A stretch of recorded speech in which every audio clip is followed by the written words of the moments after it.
Igboho. Are you ready to turn it up? Are you ready to turn it up?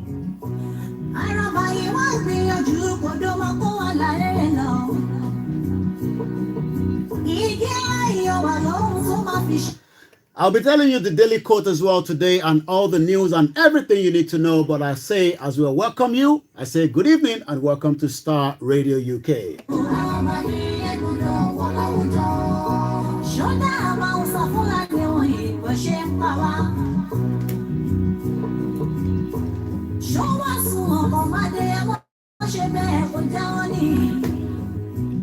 I would like to appreciate my producer, Frank and Archie, that are working behind the scene as we are kicking start in just about a few minutes.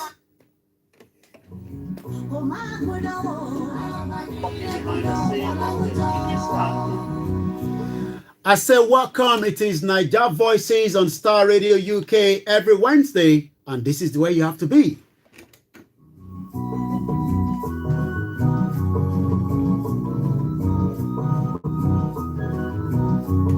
Are you watching us from Ghana? I say good evening. What has been the effect of your government in terms of the situation in Ukraine, where Africans have been literally not been very happy? And what has been the response of the Nigerian government, the Uganda? You can join us this evening. I'll be reviewing all that. But first and foremost, let's enjoy this.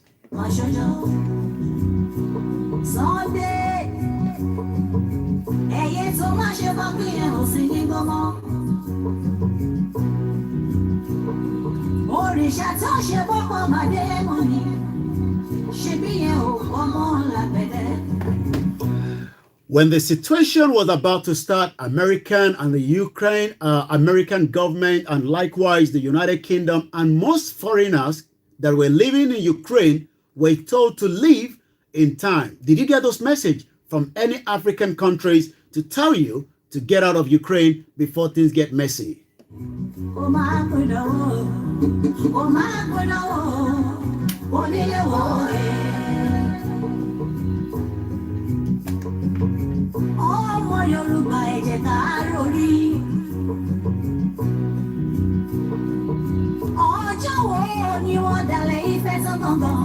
We couldn't have done this without the support of every one of you, our listeners from around the world. Today is the second day of March, and as we continue to say, we are already in 2022.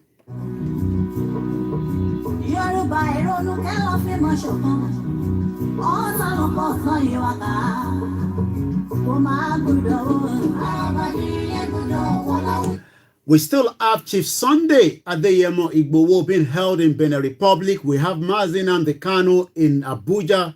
And already, Omoyele Sowore says he wants to be the president of the Federal Republic of Nigeria.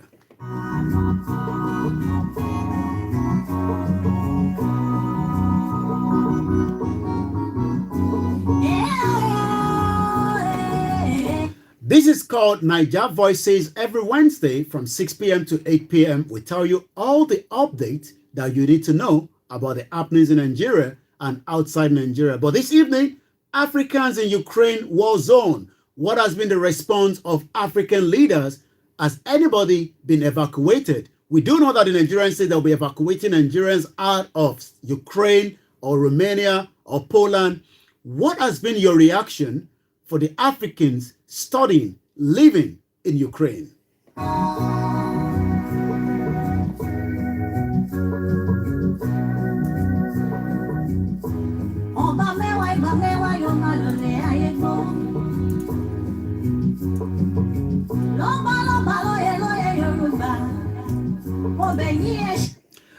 If African was okay, we shouldn't be going to Ukraine in the first place to further the education.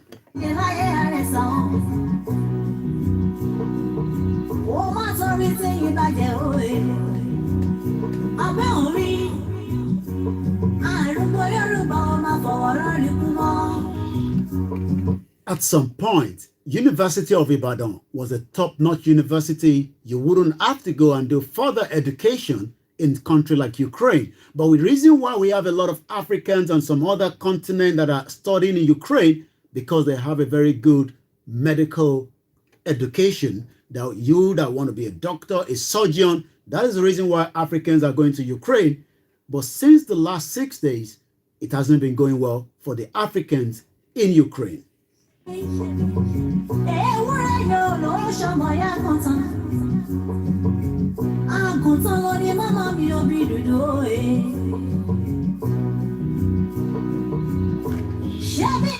How do we solve the problem of Africans migrating out of other part of Africa for like Nigeria? As a lot of people have already said, Nigeria doesn't seem to be working. Nigeria should have been a place where all Africans can come in to do business, to live, to further their education.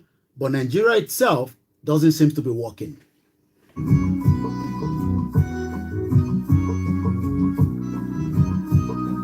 For 61 years, the big elephant that should have been helping all other African countries have literally failed, and it looks like Nigeria is now backwards 60 years behind.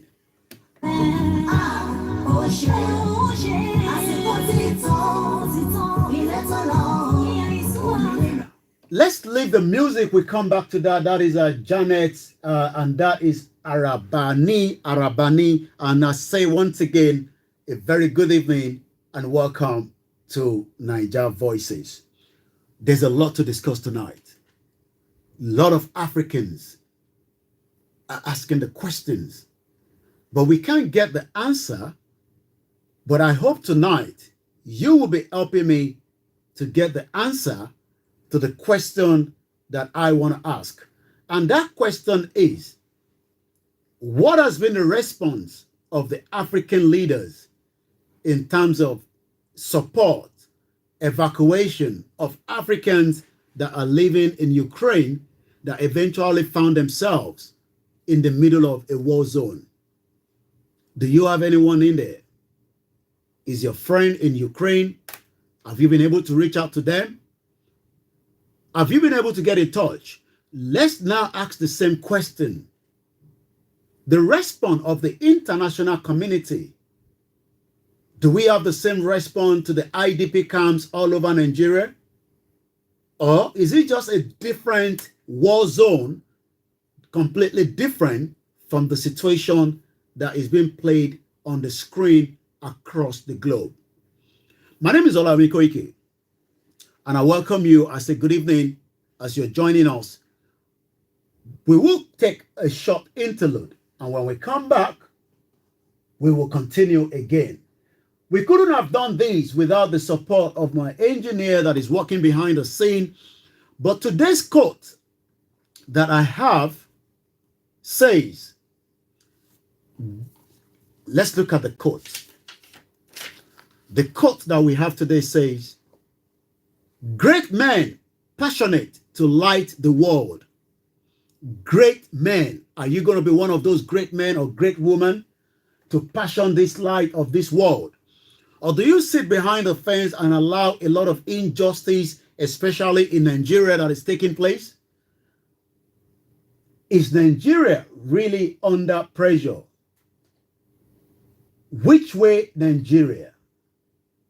Which way to go? Which way to go? Do you still love your fatherland? A lot of people say we love Nigeria, but I'm not sure whether we have millions of Nigerians also following the development in Ukraine. I've asked the question, why has it taken so long before the Nigerian government respond to the aid of Nigerians in Ukraine? Because if the government have been given information to tell their citizens to evacuate Ukraine, apart from those that decided they're not going anywhere, I'm sure a lot of Nigerians would have left Ukraine in time before the crisis. Which way, Nigeria, is the next track?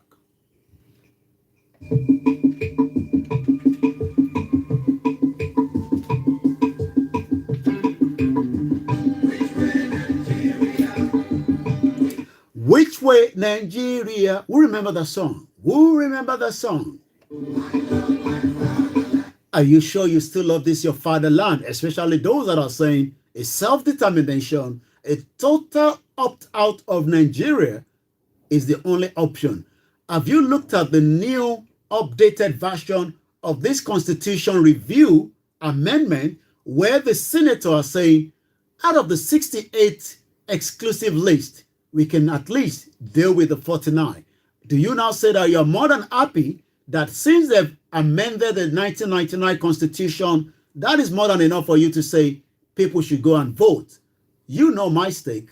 You know where I stand. That is not the stand of the Starr Radio UK. I believe it's time that Nigeria should be divided.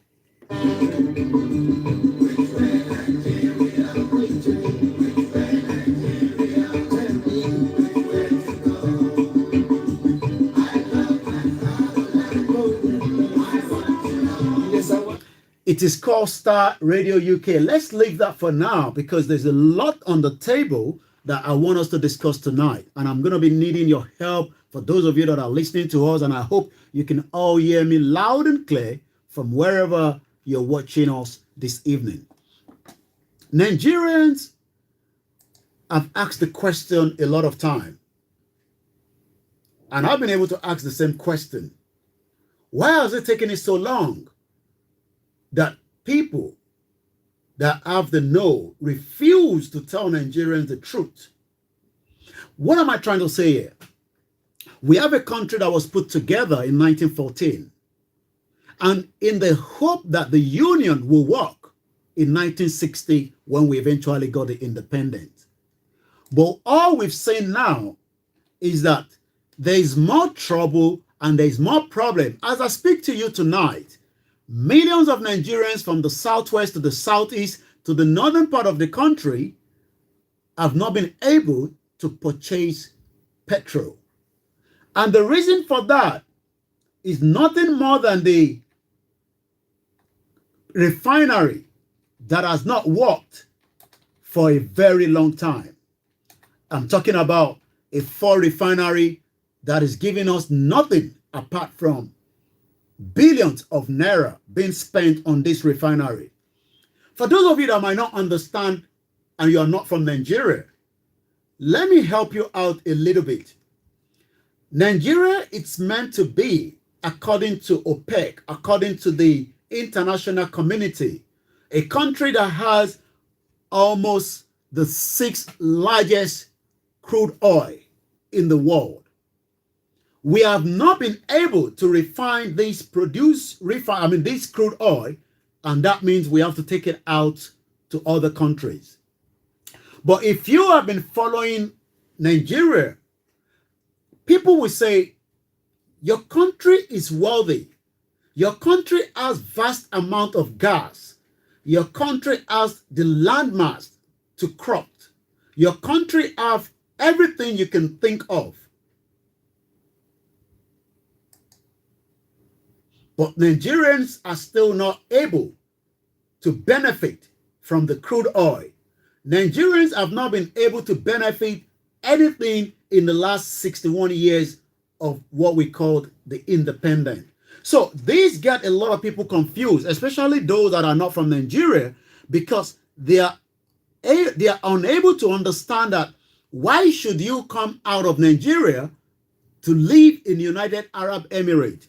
Why should you leave Nigeria to come and live in United Kingdom? Why should you leave Nigeria to come and live in some of these countries, like, any country you can think of? As we look at the situation in Iraq, in Ukraine, and I welcome each and every one of you, and we're streaming on Starr Radio UK on multiple platforms. So I'd like to appreciate every single one of you that have joined us tonight. My question to those of you that are watching us tonight is, where did we go wrong? And how did it all happen? So I'm going to be following the comments, and I'm going to be reading some of your comment out, and I appreciate every single one of you. Mrs. Liz Dada, I say good evening to you. Good evening to you, Omo Ola24 on Instagram. Good evening to you, Alabutulmati. Boje 1881. Good evening to you. Awekpa Frost. Good evening to you. Adekoke Olufemi says, I tired. I say good evening to you, Morekayo, Badijo, and the rest of you that have joined, and I'll continue to read all your comments. Keep it coming. What went wrong in Nigeria? What was the problem that we were unable to fix for 61 years? The problem, good evening to you, 007 Bounty, and I hope it's not the same 007 like James Bond. At some point, millions believe in Nigeria, and millions still believe that we can fix Nigeria. Millions think that the reason why Nigeria is going through a lot at the moment is nothing more than corrupt leadership, those that do not have the heart of Nigerians. Again, this is Starr Radio UK. It is your finest African and Caribbean radio station in the United Kingdom, where we are transmitting on different platforms. And if you're joining us for the first time, all around the world, are you ready to turn it on? I better tell you gotta turn it on. In your car, at work, at home, on your smartphone. This is Starr Radio UK. My question again is, do we believe that we were deceived that Nigeria was won? And that deceit went on for a very long time. We were told that there's a country called Nigeria, but we were not given, all the ingredients that made up Nigeria. So most Nigerians at home, as I speak to you today, there's about 15 million Nigerians children out of school. A country, remember, with the 6th largest crude oil deposit in the world. But it still remains the #1 capital poverty of the world. So as I speak to you tonight, the 2nd of March 2022, we have millions in their almost 100 millions out of the 200 million Nigerians that are under the United Nations known as people living with extreme poverty. Mrs. Liz Dada have just thrown another question. She said, and I quote, "What is Nigeria?" If somebody said to you Nigeria tonight, what does it mean to you? It might mean a lot to different people. It might mean a lot to the stakeholders around the globe. It might mean something. But tonight, the question is, Nigeria should have been the big player to resolve maybe the crisis by supporting Africans that are stuck in the borderline, by putting out their muzzles, by putting out what they call their international relationship with the Poland, Romania. But all we've seen in the last 6 days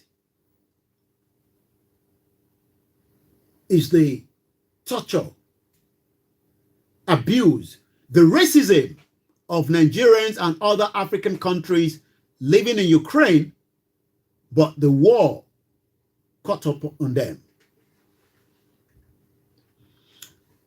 And this is part of why millions of people are now reviewing the name Nigeria and asking the question, am I not better off to be standing as a Yoruba man and a Yoruba nation than being part of a Nigeria? According to Mr. Maze Gold on YouTube says, Nigeria is a cooperative society. We have a lot of educated Nigerians across the globe, but they might be doing very well outside Nigeria, but in Nigeria, they are already trapped in a system that is not working.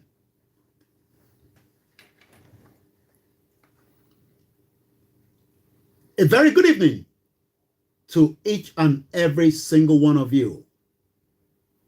Good evening, as you should join us on this Wednesday edition. What is the value of being a Nigerian? I've been following the situation on Twitter. I've been reading a lot.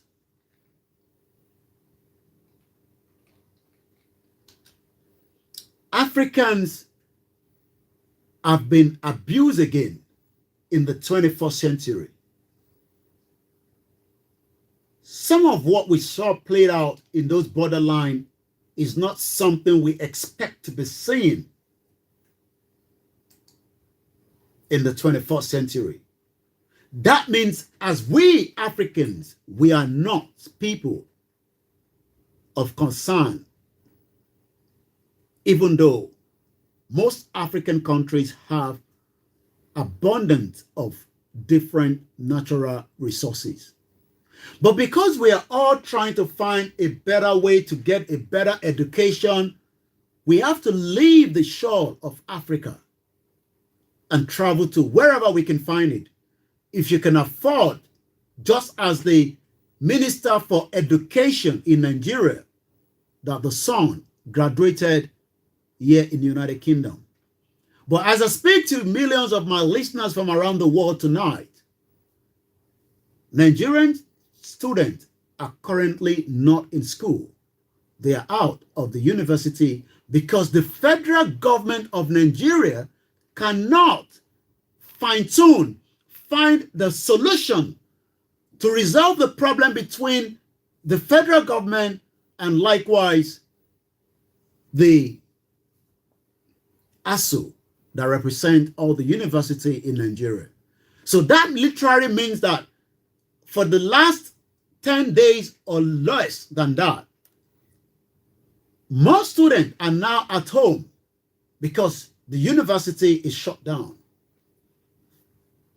And these are the questions that we are now asking. Am I not better off to be in a nation like Yoruba nation that I can guarantee that my life will be safe? I can guarantee a good welfare. I can guarantee a proper education, security, healthcare. But in Nigeria today, the president of the Federal Republic of Nigeria, President Muhammadu Buhari, will be traveling to London from tomorrow for 2 weeks on a medical checkup. And the question is, what is wrong with Africans? The president of one of the black prosperous nations, as it's been told to us, which is a deceit in the first place. There's nothing called Nigeria. Nigeria was put together by the British government in 1914 in the hope that the union will work, but with a clause that after 100 years, we can come back on the round table in Lancaster House here in UK and decide whether there's peace, there's unity, and there's progress. But we know, because evidence have given us that from the index of what is happening in Nigeria, Titilola, Mrs. Ayino, says nothing good can come out of the 419 country called Nigeria. Good evening to you, Julius Tosin. Nigeria only meant for the politicians' family, that is all. I'm going to play something for the benefit of those that are not from Nigeria. This was something about the Constitution that you might not agree or disagree, because I can tell you that there's been amendment of the Nigerian 1999 Constitution. All these links back again to the topic tonight, which is, what is the role of African leaders to support Africans that are outside Africa, because for so many reasons. It's coming up to 18:28 p.m. local time here in London.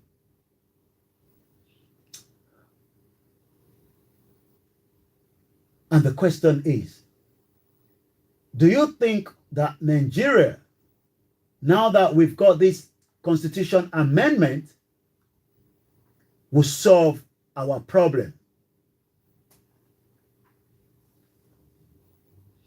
Let's hear what Paul Adefarasi has to tell us about the 1999 Constitution. In a land like this, it doesn't make sense. A car, anyways, is a liability, it's not an asset. You understand? We've got to do something about our country. And only people who are genuinely rooted in Christ will be able to deliver on God's purposes for this nation. Does he have a purpose for it? Of course. Look at the amount of resources he has put in Nigeria. Look at the resilience. Did you hear that? That is the Paul Adefara saying. The problem with the Nigeria is a military-imposed 1999 constitution. Part of the reason why we have Nigerians studying in Ukraine is because if we have got a better education system in the Southwest, just as the late Chief Obafemi Awolowo was putting it in place during the Western region, we wouldn't have any reason to travel to Ukraine to further our master's or the first degree or the PhD to become qualified for a surgeon or a doctor. We could have been using the University of Ife, the University of Lagos, and all these brilliant, beautiful university that was created during the Western region. But the quality has literally dropped. So if we have been able to use all the natural resources in Nigeria, even including the God-given resources, which is the sun rail, which it is abundant of it in the northern part of Nigeria, that could have been used to generate what we can call electricity. And the northerners could have been able to sell the power coming out from the sun rail to other African countries, and we could have been able to sell something to them, vice versa, as neighboring countries. But what the British government did in 1914 was put the three Southwest, the Southeast, and the northern part of Nigeria together in what is called the 1914 amalgamation. So today, 108 years after this amalgamation, Nigerians are still running all over the world as they've got caught up in the crisis in Ukraine. If the British government have not been able to do so in 1914 and have allowed each of us to have our own independence, because the British government met a system in place when they came in 1914 and 200 years prior to that during the slave trade. But what happened was the British government thought they were not making enough from the northern part of Nigeria, and rather than allow each of them to stay on their own, Lugard decided to merge each of this region together, and that is what is called Nigeria today. And the Nigeria today does not have a culture. The Nigeria we know today. So when anyone that is listening is trying to get confused, do not get confused. What culture you have in Nigeria is the Yoruba culture, the Igbo culture, the Hausa culture, or any other 300 ethnic groups in Nigeria. So what the corny British government have done was to merge us together and call it a name known Nigeria. So we were given a kind of a name that is different from who we are as people. And that has been the question since almost 108 years of this amalgamation. But today, the burden of that is now having ripple effect, because the Yorubas that are living among the Africans in Ukraine would have decided whether they really want to go and live in Ukraine and study in Ukraine if they can have the same standard of education in the Yoruba nation. That is where we're going tonight. An Igbo person will have decided whether they want to go to Ukraine or be in the Igbo nation. The Hausa will have decided whether they want to go to Ukraine or have what they call the Hausa nation, just as the British have it with the Scotland, the Scottish, the Wales, and the England. And it is not late for the British government to call everybody back on the round table, rather than telling us that we would have an election in 2023 that already we know election will not be able to solve the problem that we have at the moment in Nigeria, regardless of whoever wants to become the president. Even Sowore cannot solve the problem of Nigeria. Omoyele Sowore is a good friend to us here on Starr Radio UK and Naija Voices. And I'll be speaking with him because I want to find out what he can do, especially when we have a constitution that was put together by the military government in 1999 that we are still using up to date. But I can tell you that the 1999 constitution has now been amended. The Nigerian Ninth National Assembly this week begin voting on the 68th amendment to the 1999 constitution, presently before the chambers. The amendment, which are product of the public hearing conducted between May last year and also June. Are you now happy that since that has been done, those of you or those of us that want a self-determination should say that is more than enough? We don't have to continue to demand exit from Nigeria now that the constitution has been amended? Or is it still a situation where they've cunning in their own ways, the Nigerian politicians, just as most African politicians that have abandoned their citizens in Ukraine borderline of Poland and Romania and been allowed to live in a shanty situation when other countries are scrambling their aircraft to bring them back home?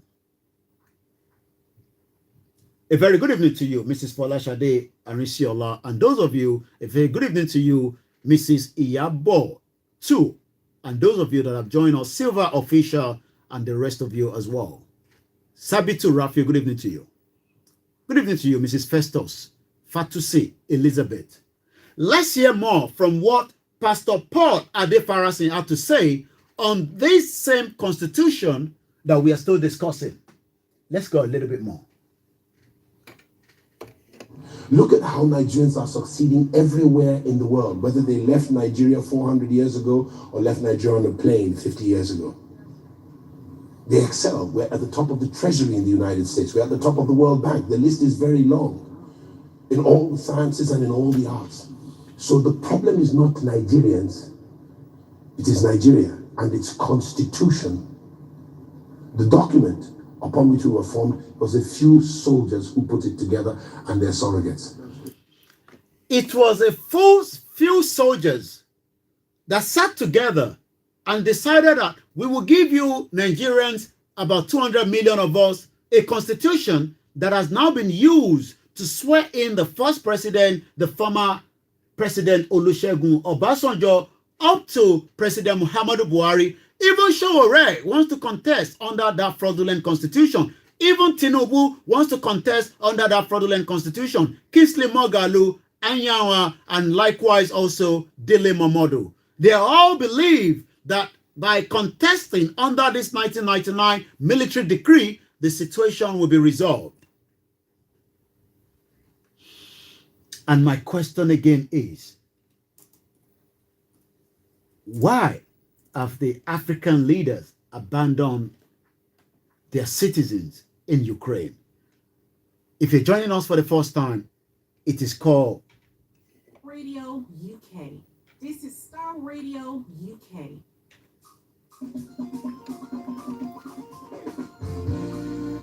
It is called Starr Radio UK, the finest African and Caribbean radio station in London, as we continue to give you the best and the best. All around the world. We have been listening to all around the world. We're going to go back again and listen to Pastor Paul Adefarasin on that fraudulent 1999 constitution. Supposedly holding us together. The foundation is that document. And if that foundation is faulty, what can the righteous do? We've got to go back to the foundation. The next administration must not access power until we have a veritable constitution that is truly the... Did you hear what he said? Pastor Paul said we must not even think about anybody becoming Nigerian president until that constitution is brought down.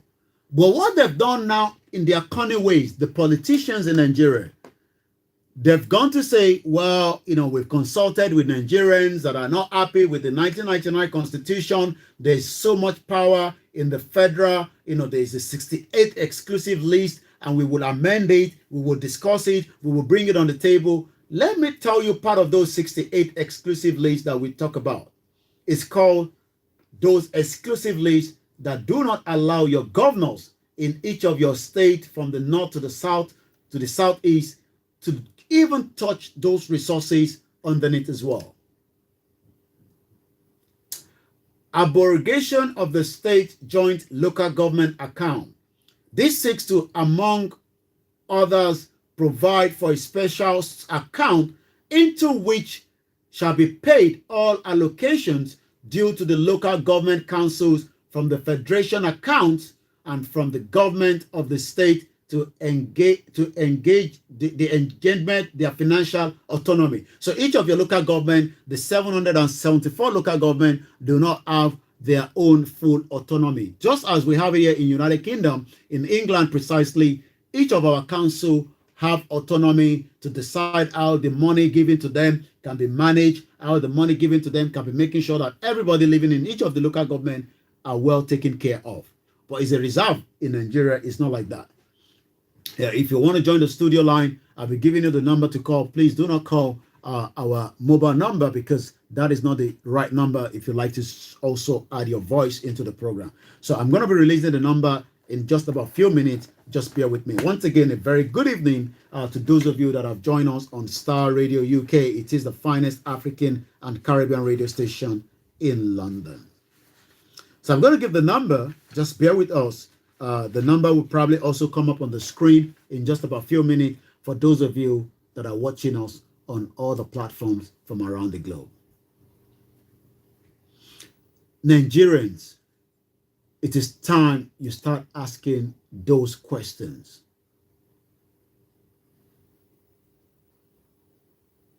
And that's the only way we can resolve the problems that we have at the moment.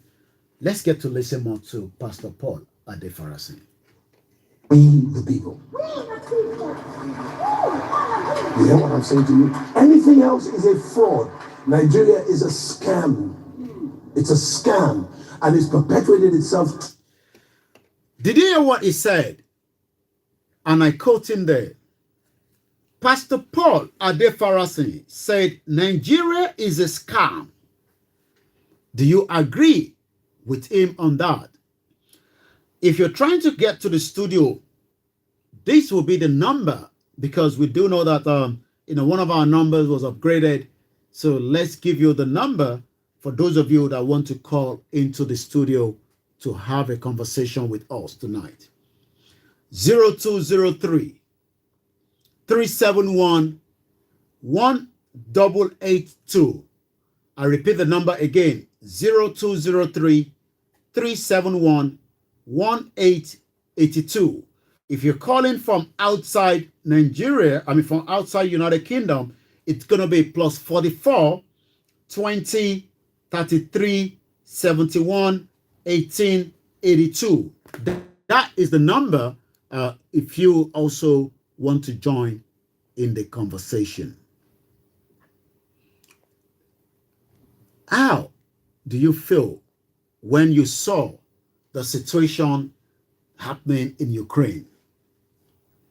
Okay, we'll come back with the, I think we lost the sound because there was a call coming through on the one of the Instagram.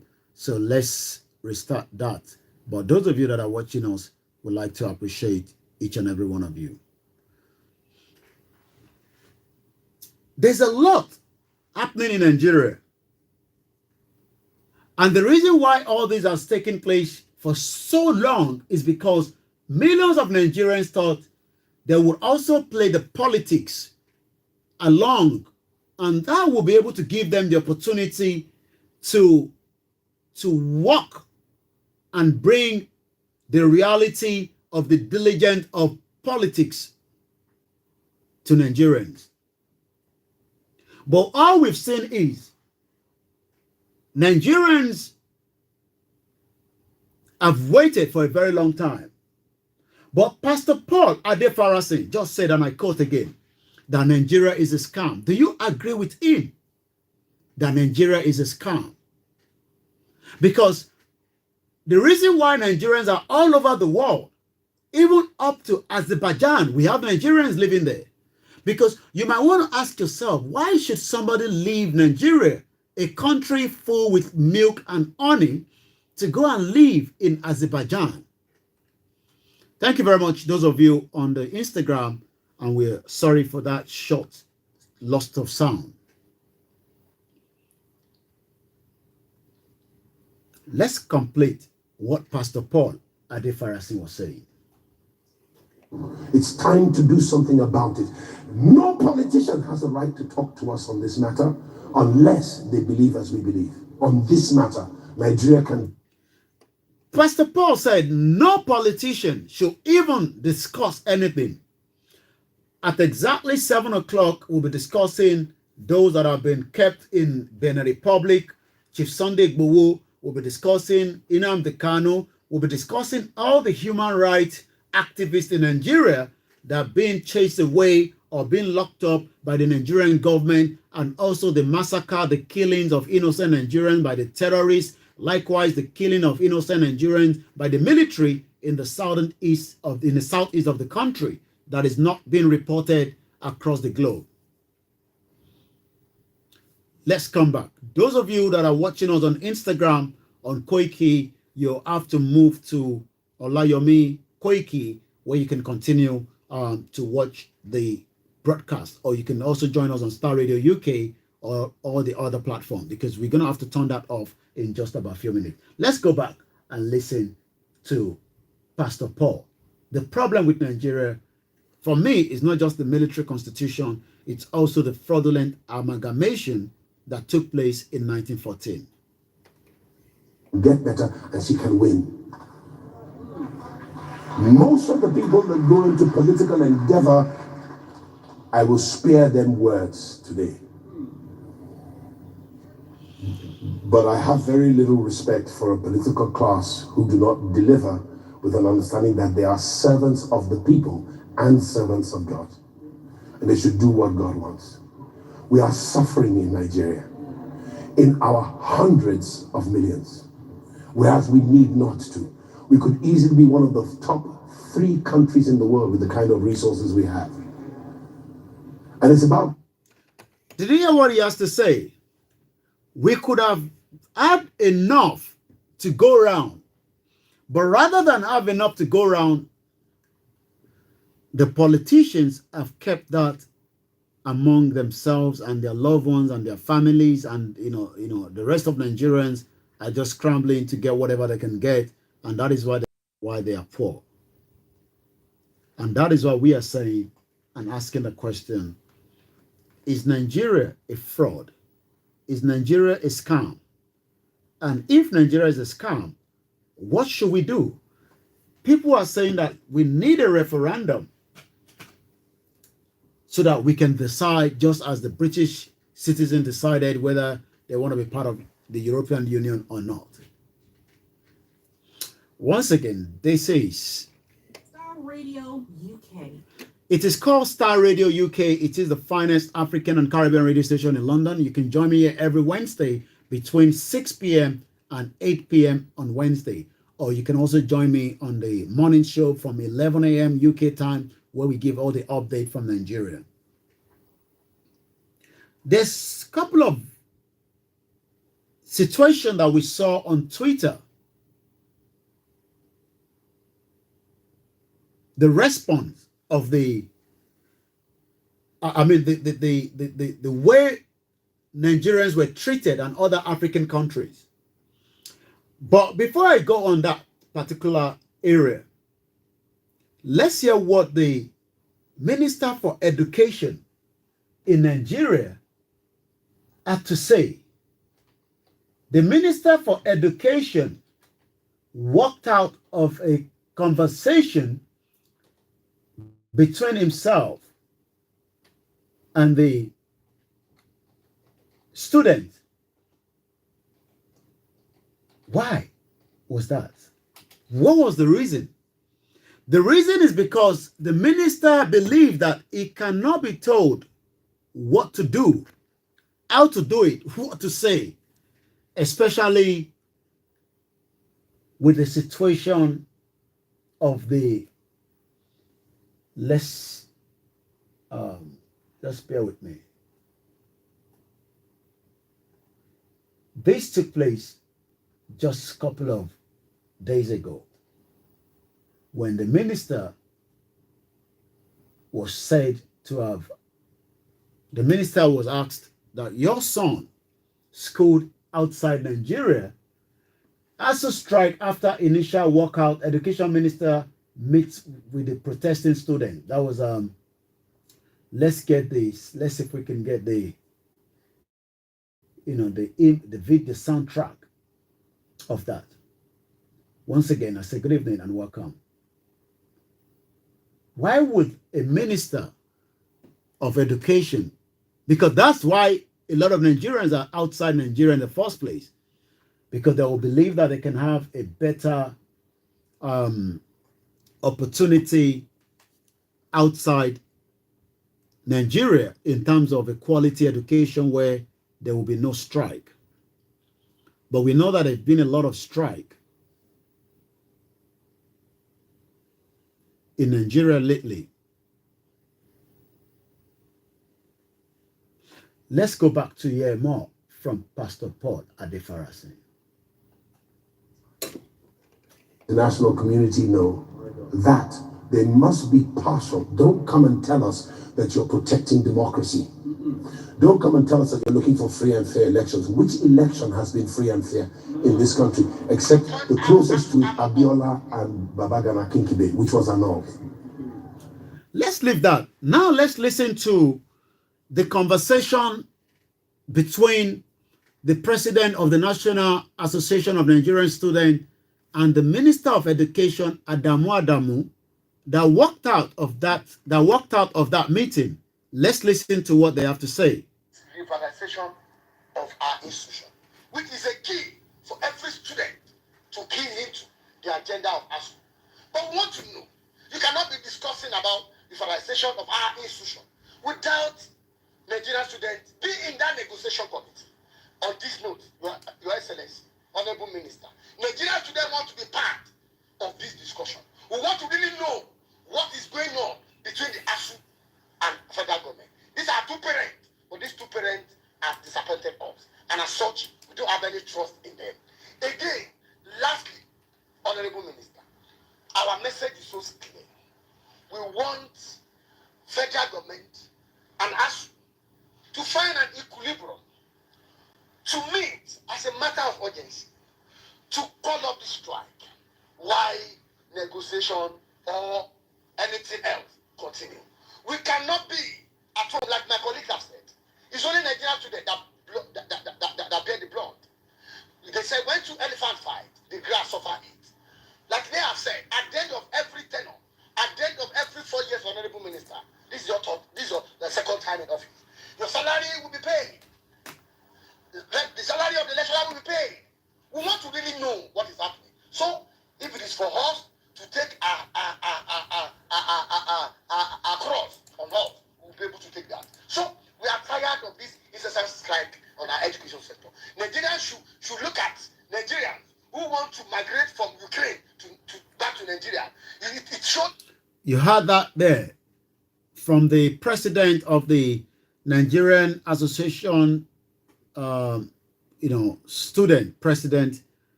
Let's get more from that communication that all happened in Abuja some few days ago. Like another attitude of our government to the education sector. That is why Nigerians are leaving this country to study outside the country. Again, you heard it there. The reason why Nigerians are traveling to Ukraine to further their education is nothing more than the education system in Nigeria is not working properly. I mean, so many Nigerians have passed through university in Nigeria for those that have been able to afford it. Because not everybody can afford it because you don't have any support system, any welfare, any benefit, any loan for students that wants to go to university. But Nigerians have now opted out to go to Ukraine to continue to further their education. But this still remains the question. Do we want to be part of Nigeria? All that conversation would occur at about 7 p.m. when we move to those that want other options, the self-determination, or those that say we should restructure Nigeria. But we do know that 400 and less than 300 and something days before the next election, what is your take? Should we ask for a referendum as the best option moving forward in the country that Pastor Paul Adefarasi say is a scam? Our government has bastardized our education. Our government have bastardized our education. That is why millions of Nigerians are finding every means available to leave Nigeria to further their education, even in Kenya, in Ghana. But most likely, they'll prefer an European country or a non-European country like Ukraine, because Ukraine is not yet part of the European countries. Kill the primary and secondary school education in this country, and you can only see the children of the poorest to attend public campus. Again, 15 million Nigerians are out of school. 15 million. 15 million. And secondary school. Now, all our lecturers, I can say it vocally, that all our lecturers, all honorable ministers, we saw it on social media. You celebrated your son who graduated in a country outside. And that is how the honorable minister had to walk out. Because it was told that, we saw you celebrating the graduation of your son in United Kingdom. He wasn't happy with that. Let's go back a little bit one step and hear what he has to say. The president of the Nigerian Association Students. Lecturers, I can say it vocally, that all our lecturers, all honorable ministers, we saw it on social media. You celebrated your son who graduated in a country outside, a university outside this country. We appreciate that. Our parents also have that money to send us outside the country. But we are in this country, then we should enjoy what we are paying for. So we want adequate funding of education in this country. If there was enough funding for Nigerians, adequate, according to what this man was saying, Nigerians will now have no reason to travel down to Ukraine, United Kingdom, America, and if they have to, they would at least know that that is an option on the table. Minister, our message is we want to go back to class. We want our school to be open. If our school is not open, we are saying it. It's not a threat. When we said we are coming out, as I speak, nearly the Niger road is blocked, Benue is blocked, Adamawa is blocked. If care is not taken, this will be worse than NSAS. Thank you and God bless you. So instead of coming here, you should have addressed your lecturers there.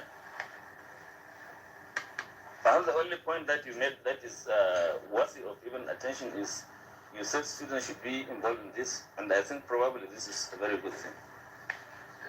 And it is the only thing I'm going to take out of what you have said here. Thank you very much. And he left. That is Nigeria for you. Nigeria, a country where a lot happen and you never can ask the question, why is all this happening? So as we're moving to the next segment in just about 2 minutes, and that will take us to a beautiful track from our sister in our local language, Orílẹ̀-èdè mi. And this is where the question is. For those of us that still do not believe that Nigeria will work, we should start asking the question from the international community to start thinking about a referendum in Nigeria. Let's hear this.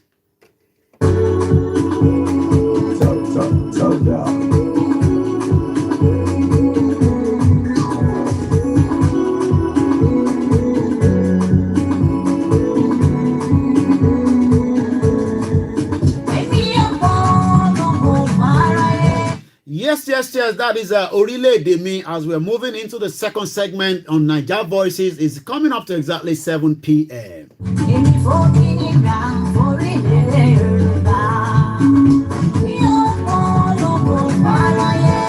Yes, as we say on here, Niger Voices, every Wednesday, we drive you home, and sometimes we tell you to. This is Starr Radio UK. In your car, At work, at home. on your smartphone.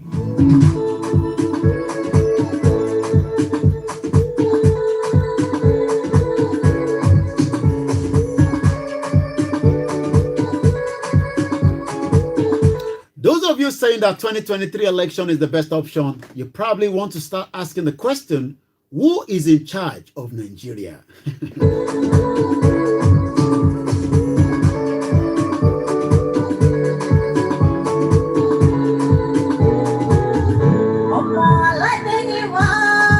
We have everything to stand as a nation. The Yorubas are more than 120 million around the world. Belgium is not even up to 10 million. I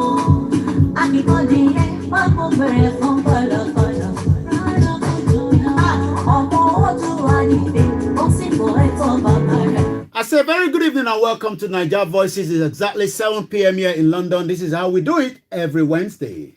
All around the world.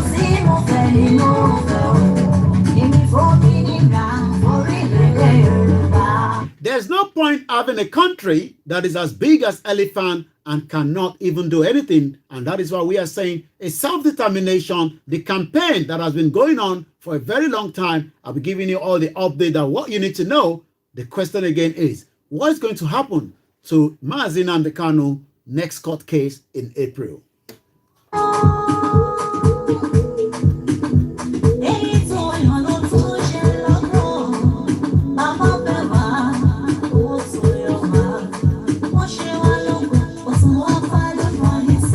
If we have a nation of our own that is called Yoruba Nation, I'm sure we will not be hostile to our neighbors, the North and the Southeast. I'm sure we'll be a friendly country.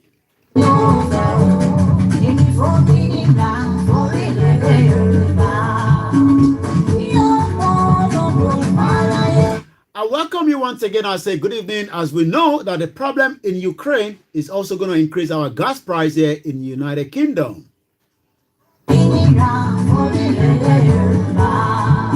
Thank you very much, Mrs. Fatima Mustafa. Thank you very much, Ogbeni Oluwani. And I say good evening to you, Kola Woleba Obalua.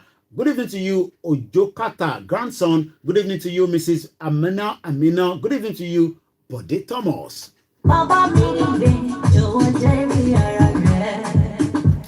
Chief Sunday Igboho is still being kept in Benin Republic, and the question is, what is his crime that the president, Patrice Talon, has refused to allow a court case to be brought out and we can have a final closure on the case of Chief Sunday Igboho? So I'm going to leave that music for some time being. We'll come back to that again. And now let's start looking about and having all the conversation that you want to know. What are the conversation?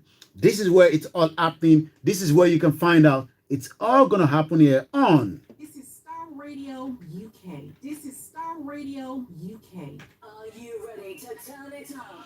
We are ready to turn it on. And the question tonight is, those that are asking for self-determination, we know it is not a crime according to the UN Charter. It's not a crime according to the African Charter. It's not a crime because we can see that around the world, freedom is something that you must fight for to get. But the international community doesn't seem to be listening to the Yorubas that have been doing peaceful rally, peaceful engagement, communication, awareness across the globe, asking for one thing: we just want to leave Nigeria, and that's all. But do you think that is going to be very easy? How easy do you think leaving Nigeria will be? Because we know that we have countries that are real stakeholders in Nigeria, countries that have invested or borrowed us loan in their millions of dollars. I'm talking about like China, the World Bank. Do you think that they would allow a total dissolution or breakaway of Nigeria? What do you think that the international community, because they can hear the sound of those asking for Yoruba nation, but what do you think that they would do? Do you think that China, that is giving loan to Nigeria in their millions, would allow a Nigeria to break? Do you think that United Kingdom, that continue to give their expertise, their advice, their support to Nigeria, would allow Nigeria to break? Do you think that the United Nations really wants Nigeria to divide, even though we are being marginalized and we are being killed? These are the questions that I'm asking those of you. Let's hear that final track, and I'm going to come back again on my seat.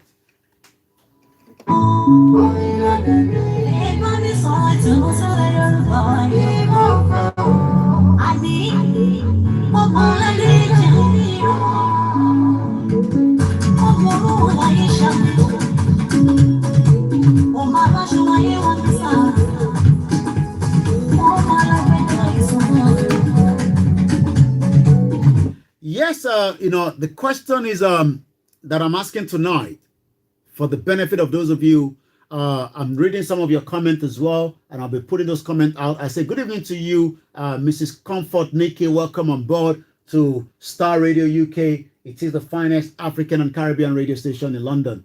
According to Olutobi Olushesi says, I get an online assessment for 1 day within 5 days. Or more, there is no stable light to even operate my laptop. I mean, I've got a laptop here. We're in the studio. We have a lot of gadgets that we are running on. If we do not have a stable electricity, that will be a problem.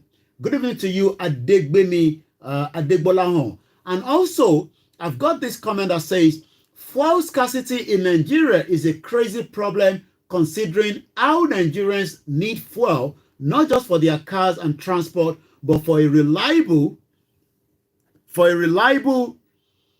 electricity. It is like two problems compounded into one. Then you top it up with Nigeria being a large oil producer and you get angry. I'm not sure whether the voice is coming back on the Instagram, so I'm going to comment off and come back in again. So once again, the question is, what should we do? Starr Radio UK, every Wednesday, Niger Voices. Do you believe that it is time? Good evening to you, Mrs. Bosse Amzad. Welcome to the show. This is where you can meet me every Wednesday. If we are not broadcasting from home, we'll be broadcasting from here in the studio, where we bring you all the latest news and the update. But the second segment of this program is divided between those that want a Yoruba nation, the Biafra nation. And like I said, you can also join by calling the studio line on 0203 371 1882. If you're calling from any other part of the globe, just the mobile phone only. Mrs. Liz Dada says, breaking Nigeria will save lives. Good evening to you, Fatma, and welcome to Niger Voices. So you got to add the prefix, which is plus 44 20 33 71 1882. So that is the studio number. You can also add your voice, but just only on the studio line. Because if we take the mobile number, we might not know who is calling, and that might not be something that we want to pick. Good evening once again to those of you on the MixLR that are listening to us. Good evening once again to each and every one of you. Good evening to you, Remy Oyeniro, that is listening to us on Starr Radio UK broadcast software as well. Why should we keep Nigeria? What is the reason we should keep Nigeria?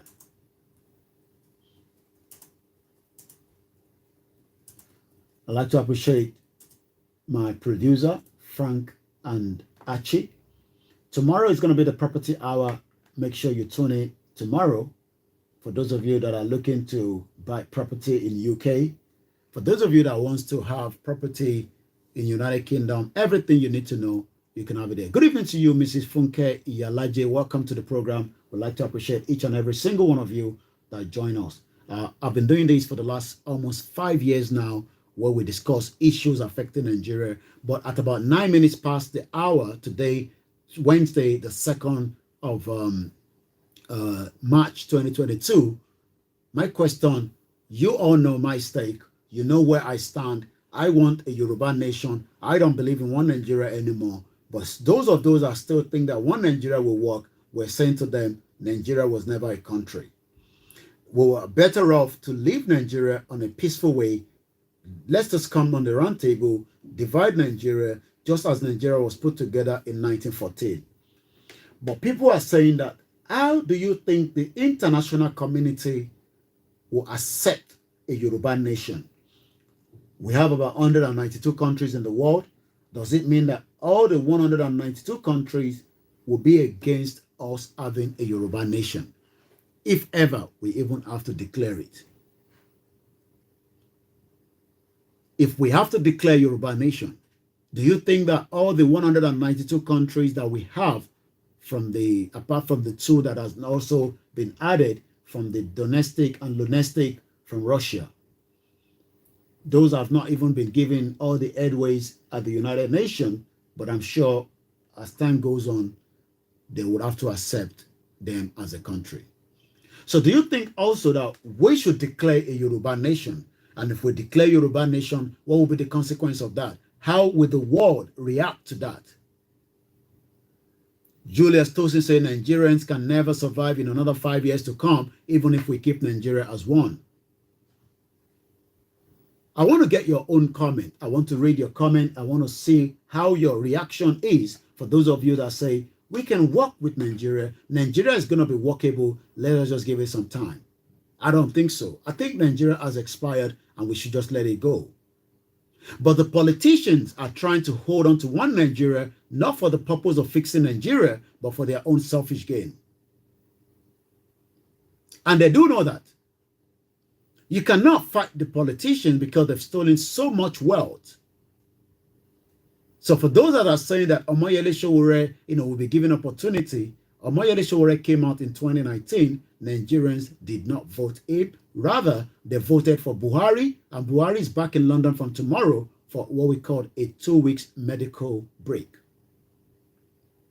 So how do you tell someone that the country that should benefit almost everybody only benefit few?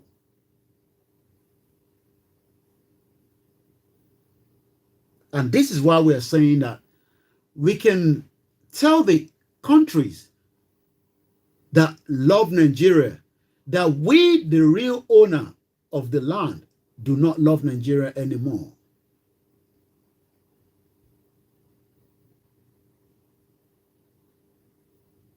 All we need to do is to tell those 192 countries and present our case to them and say, look, you have a stake in Nigeria does not mean Nigeria works for me. United Kingdom have a stake in Nigeria does not mean if that stake works for my own family and your family in Nigeria. Nigeria is sitting on a keg of a gunpowder.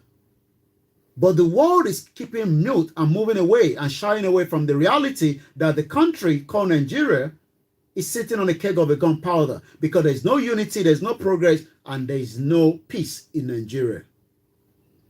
It doesn't matter whatever you're being told around the world or in Nigeria by the mainstream media or the Nigerian politicians, whether it's the PDP, the APC, or the AFGA, or any one of them, you are being fooled and deceived. It's all called deceit. You're living in illusion with the hope that one day Nigeria will become a powerful country that will solve all the problems within Nigeria and most African countries. You're living in illusion because Nigeria is never going to work. We've seen that the index of being part of a country called Nigeria is having a big toll on millions of Nigerians that are not Nigerians or from those countries that are being out of Nigeria. We have professionals in Nigeria that are already being marginalized. By the time a particular tribe is meant to become, the chief of army staff of Nigeria, that is when the person will be retired. By the time somebody is having the position, getting closer to the top, that is when something goes wrong. And this has been going on for decades.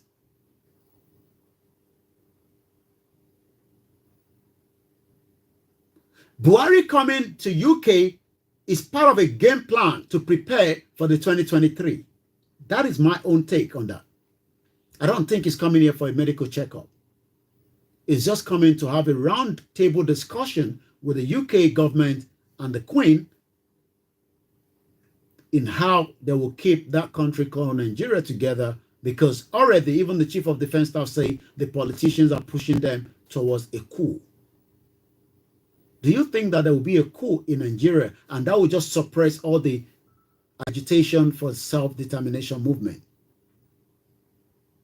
Is Nigeria really under pressure? Can Nigeria cope for another 10 years? Mrs. Bose Amza say, I don't think Nigeria can work again. Nigeria is dead since the June 12. Buhari, the president of the Nigeria, will arrive in United Kingdom tomorrow for what we are told a 2 weeks medical break. Do you believe that? Why should he, even in the first place, be traveling to United Kingdom for medical treatment? When was the last time Boris Johnson had to travel to Germany for medical treatment?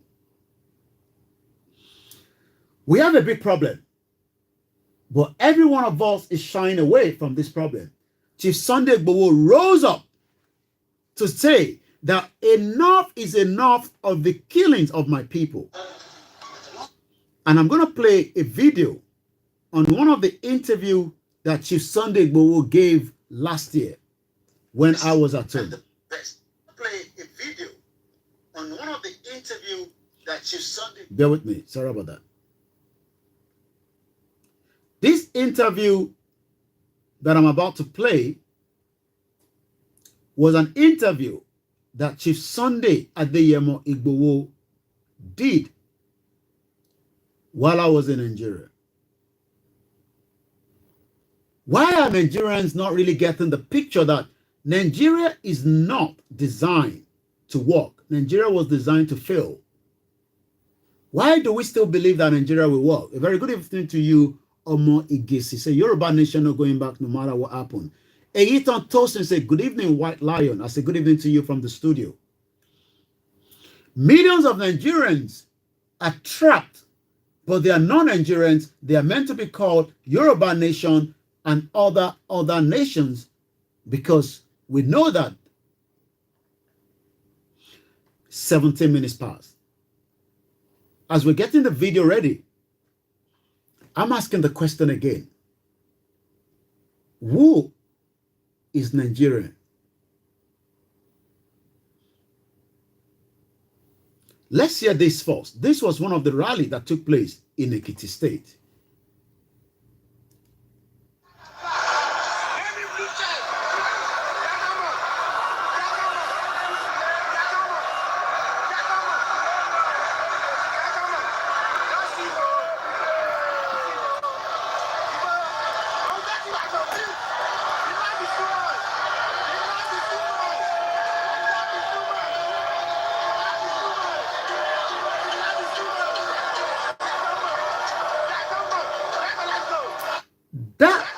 That rally, we know that rally that was held in Ekiti State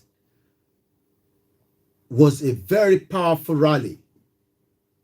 And the politicians knew that if they allow Chief Sunday Igboho to continue to push that rally across, especially that, you know, they knew that Igboho was coming to Lagos on the 3rd of July. So Igboho house was attacked on the 1st of July 2021. Shout out to those of you in Soka. Shout out to you, Alhaji Emir, Alhaji Ajikobi, and the rest of you that are right there in Soka, at where you continue to keep a close eyes on Chief Sunday Igboho's house. Also, we're going to be discussing Kokuru's death at about 7:30. So you might want to stay behind, because we know that Kokuru, one of the individuals that was killed during the attack at Chief Sunday Igboho's house, and as we speak today, his head cannot be found. As I'm getting ready for the video of again, fuel scarcity continue in Nigeria. And let me give you about some 11 hours ago, this is coming from Ibadan. Out of fuel scarcity, this is Shafa filling station at Iwo Road. You can see the result of the fuel scarcity, and the hold up reached Iwo Road as you are seeing. From here to Iwo Road, the L road is blocked. So the security agency were just trying to maintain one lane. So that is what they are trying to do. So only one lane are being free by force. But others, you can see so many cake. You can see the crowd inside. You can see.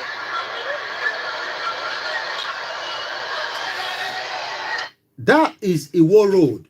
What is the situation with those of you in Nigeria in terms of the fuel scarcity? If you're just joining us, this again is called Starr Radio UK, your finest African and Caribbean radio station in London. This is Starr Radio UK. Broadcasting worldwide, online 24/7.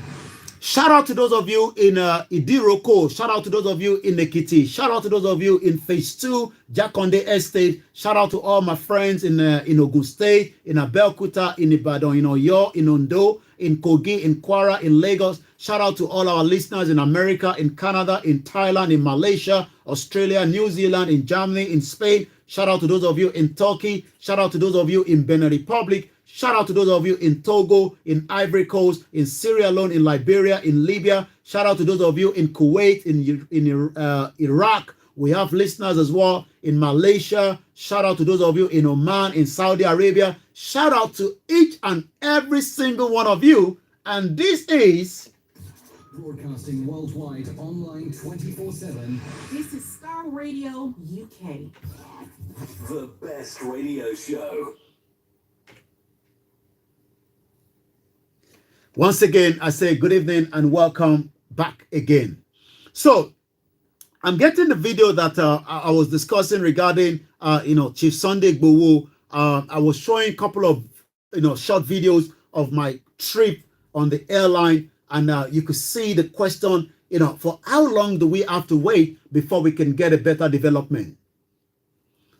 Again, for those of you that still want to support, make sure you go on the Give Send Go, where you can continue to support towards Mayegun political fundraising for the legal aid to support Chief Sunday Igboho. We know that his court case in Ibadan, the federal government has also come back to say that we would challenge the 20 billion naira that Igboho is trying to claim from the federal government. So I'm going to be giving you all this headline as well.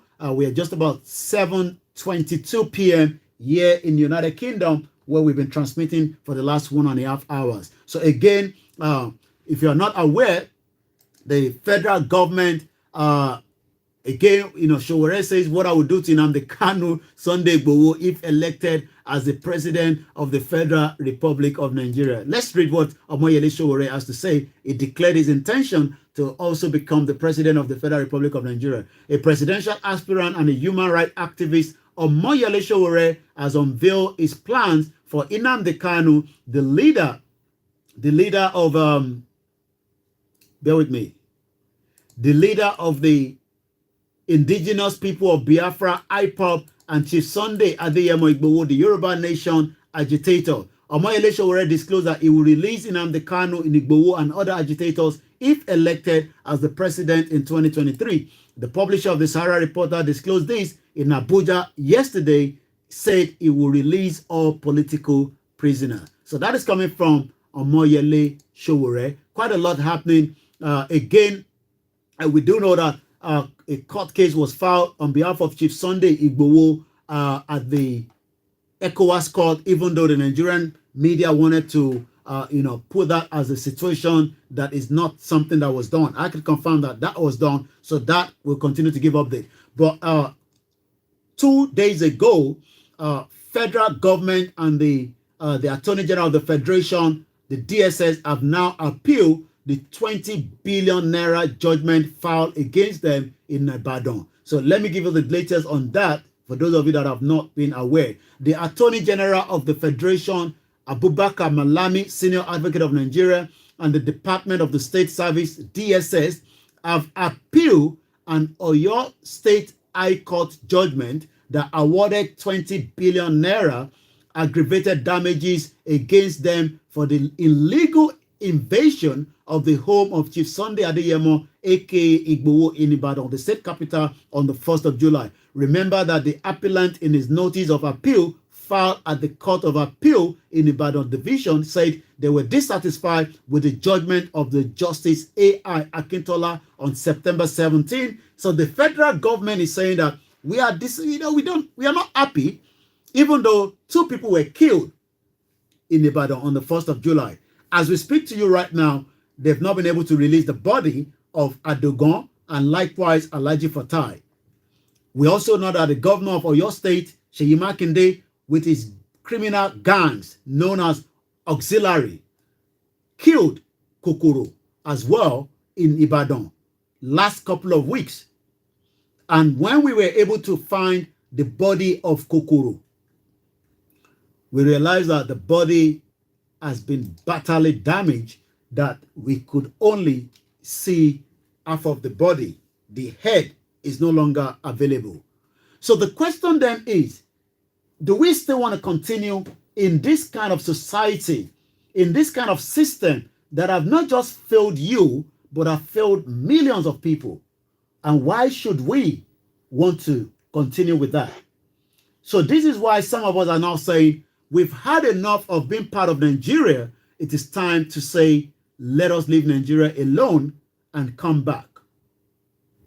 Eyiton Tosin saying, according to his information, these are people in Nigeria, is 300 naira per liter now in Nigeria. A very good evening to you. Adeyemi Omotayo says, White Lion, they have made life miserable for us. No fuel, no light. I bought it at 700 naira per liter.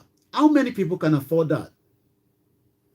Mrs. Liz Dada said the shenanigans over the years are just too much. Everyone should go their separate ways. Enough is enough. Yoruba nation not going back. Continue to bring your comment, and I'll be reading those comments for the benefit of those that are listening to us on all our platforms. I wouldn't have been able to do this without my producer, Mr. Frank David, and likewise Mr. Archie, and the rest of those that are working behind the scene. But once again, this is Starr Radio UK. Broadcasting worldwide, online 24/7.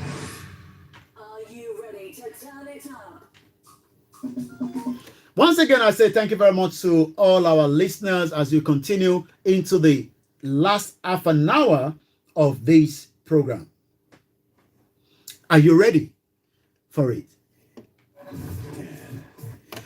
It is 10:08, and as I say always, we couldn't have done this for years, for the last 5 years, without our listeners. But if you like to support, have something that you have, maybe there's a product or whatever you have, you can only do so here on Starr Radio UK by connecting to the producer that will be able to give you a very good deal in the price. So those of you that have something to advertise, it can only be done on Starr Radio UK, and I'm sure you know that your goods and services will be heard all over the world. Tomorrow is the property hour, but on Monday, we do have, the reggae blues as well. Good evening to you, Anthony Hadu. Welcome to you also, Mrs. Esther Robinson saying Nigeria is a dead zone. Olutobisi says also that Nigeria, everybody believes that Nigeria is not working, but it seems some say we can keep Nigeria. Who really wants to keep Nigeria? And what is the reason that you would like to keep one Nigeria? What is it that is in Nigeria that you want to keep? Because as far as we know, Nigeria has failed millions of Nigeria. Showore is running a marathon now. Okay, that is coming from, as well. So quite a lot of conversation tonight. And I'm asking the question, those that are saying that they want to have one Nigeria, who are they still deceiving? Because there's nothing called Nigeria in the first place. Nigeria is a country that was created. And everybody knows that. But the British government and the international community are giving us the impression that let us manage Nigeria. Nigeria will become a better place. Good evening to you once again, Mrs. Fatima Mustafa. Odua. Enough of bloodbath We need our separate way Yoruba nation now, and there's no doubt about that. Thank you very much, Eyiton Tosin, as we continue to read all your comments that is coming through very fast. Once again, we appreciate those of you on Instagram, on MixLR, and all the platforms that we are streaming tonight. I'm asking the question again. Why should we keep Nigeria when we have the option to have a nation? The Yorubas, Mrs. Esther Robertson says, let them continue to deceive themselves. Mrs. Fatima Mustafa said Nigeria is not working, and I know Nigeria is not working, but why do we still have people like, even Showore is still thinking that it can fix Nigeria? He knows that he cannot fix Nigeria because Nigeria is not fixable. So we'd like to say thank you once again, as we are going to be going into this last segment of this edition of Naija Voices that I've started at about 6 p.m. Every 6 p.m. Wednesday, this is how we do it. I'm also going to get the last track, which I love so much. The track that gives us to understand that Nigeria is really under a pressure, but they're trying to manage it. And everybody knows that. The international community knows that. Mace Go says Showore is also a selfish guy. Okay. Felicia Matthew, a very good evening to you and welcome to the broadcast. So now I want to go and look into and give you updates on our brother that was killed by the Oyo State government, because those that killed our brother are those that work with the Oyo State government. And I'm going to give you all the details. So I can tell you that we now have a legal representative that will represent justice for Kabiru Olamilekan Folayemi, known as Kokuru. Kabiru Olamilekan Folayemi was killed by a thug that worked with the Oyo State governor, Seyi Makinde. I'm going to give you the full details of this man for the benefit of our listeners listening to us from around the world. We have a lot of criminal working with the Nigerian politicians. We have them like we have Emso Luomo and the rest of them. They are all criminals terrorizing and average Nigerians, in whatever capacity, because they are having the support of, again, a criminal government that we have in Nigeria. So, auxiliary is his AKA name. Doesn't mean his full name. But we're going to get you his full name in just about a few minutes. He was in prison while the former late governor, Ajimobi, was the governor of Oyo State. But today, we know that this criminal, known as, and it's not the first time he's killing individuals. I'm looking at the Sahara Reporter of June 18, 2021. And it says here, and I quote, "How Governor Makinde, Transport Union Chairman, Auxiliary, and his gang killed my unharmed brother in Ibadan, a businessman."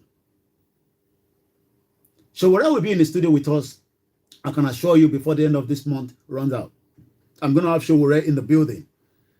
So we're going to have him here on Naija Voices so that he can come and tell us his vision for Nigeria and how he wants to solve a Nigeria that we believe that is not working. He was there with me before the election in 2019. He was sitting right there. But this time around, I might have him through the Skype or through any of the network. So this headline that I'm going to share with a lot of you that are listening to us is how auxiliary killed a businessman in Ibadan in 2021. And they've done the same thing by killing our brother. Good evening to you, Shamsuddin Oladipupo, and welcome as well to each and every one of you that I've not been able to mention your name, but I know you're watching as well. Mrs. Fatima says, all Nigerian politicians are bloodsucker, and I totally agree with you. Thank you very much, those of you watching us from Idiroko. I'd like to say I appreciate you all. So that is the information, if you'd like to read a bit further, of how auxiliary killed a businessman in Ibadan. But the reason why we are now asking the commissioner for police is, what do you do with this man known as Auxiliary? That is not his full name. That is just his AKA name. His full name is Alhaji Lamidi Mukaila.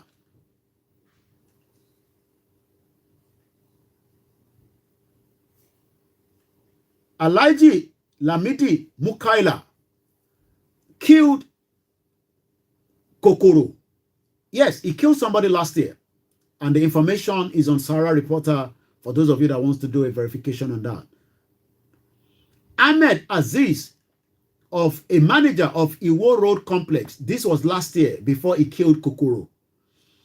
Ahmed Aziz, a manager of Iwo Road Complex, and his elder brother of Ramon Aziz, who was allegedly stabbed to death by the members of the Park Manager System, PMS, in Oyo State, otherwise known as the National Union of Road Transport Workers, NURTW.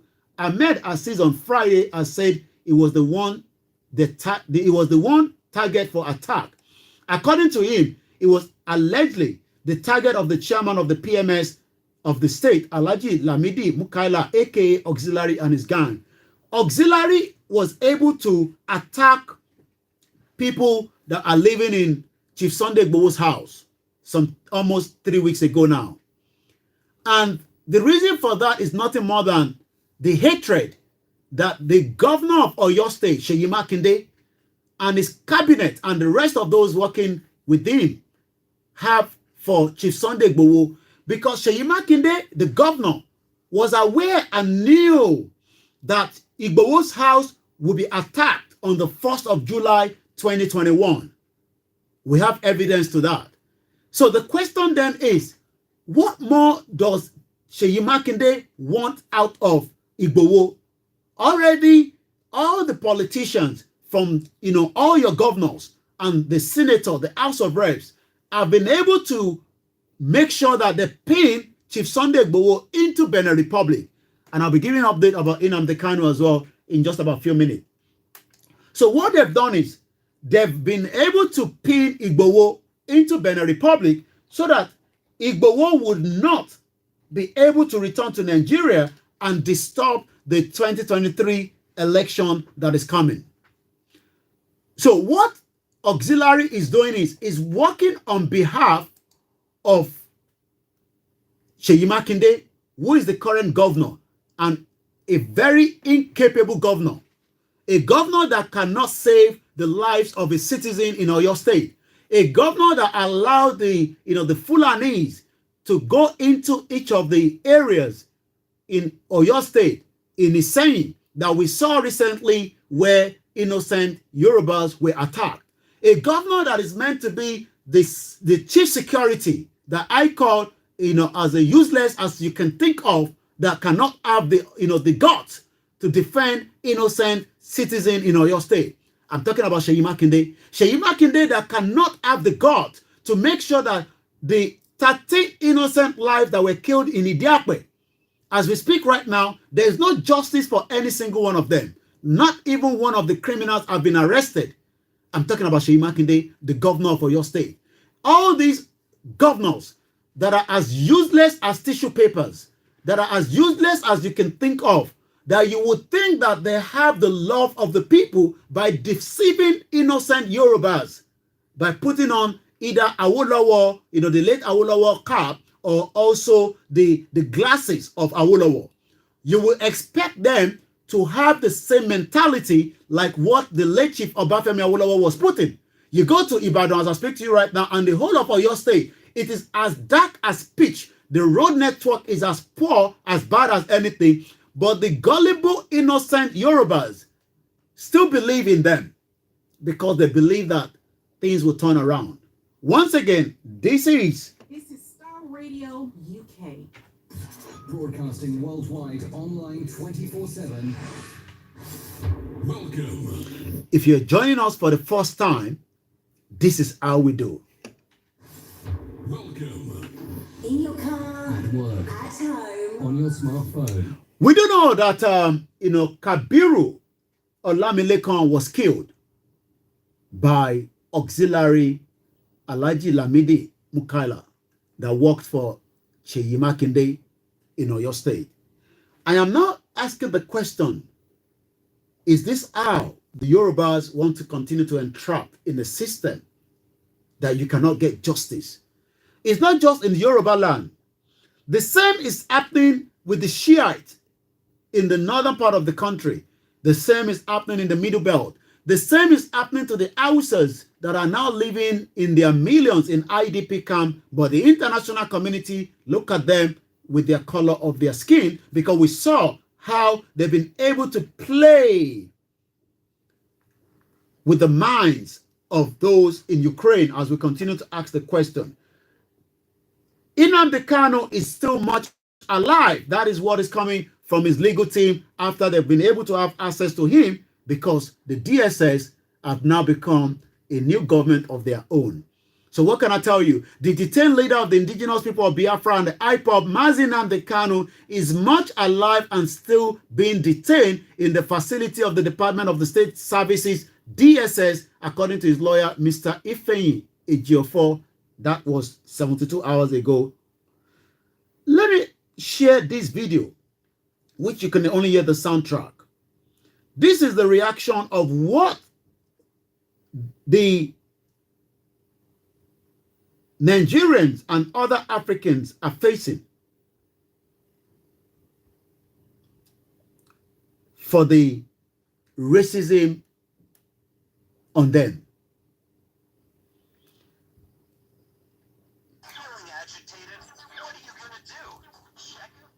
Once again, I say, Welcome. This is Starr Radio UK. Let's hear from this reporter what she has to say regarding the racism attack on Africans. This invasion. I'm talking about the media, especially Western channels. How are they covering Russia's invasion? With blatant racism. Let me say something at the outset. As journalists, we do not filter hardships and pain. We do not see caste, color, or gender. And we have stuck by this principle. When the Taliban stormed Kabul, we stood with Afghans. When Ethiopia attacked its own people, we questioned them. When unarmed black teenagers were gunned down in the US, we joined the outrage. Today we are doing the same. We see the plight of the Ukrainian people and we have reported on their hardships. But what about the Western media? They too are reporting on the crisis, on the war, on the refugees. But they do not see hardships. They only see race, the color of your skin, the color of your hair. Let me show you exhibit number 1. This exchange happened on the BBC, the so-called Guardian of Unbiased Reportage. Listen to how their panel describes the refugees from Ukraine. It's very emotional for me because I see European people with blue eyes and blonde hair being killed. What he saw was people with blue eyes and blonde hairs, but the ones in Nigeria are dark skin, dark colors, and that is about it. The Igbo that are being killed, massacre in Nigeria are black skin, black colors. The Hausas in the IDP camps are black skin, black colors, and that goes on and on. This is how the Western media have been reporting the situation in Ukraine. Let's hear more from that interview. People with blue eyes and blonde hair. That is why the so-called expert on the BBC is emotional, not because the people are homeless, not because their country is being invaded, but because their hair is blonde. On social media, a lot of people are defending the BBC. They say it's a guest, not their anchor. Let me take you back to September last year.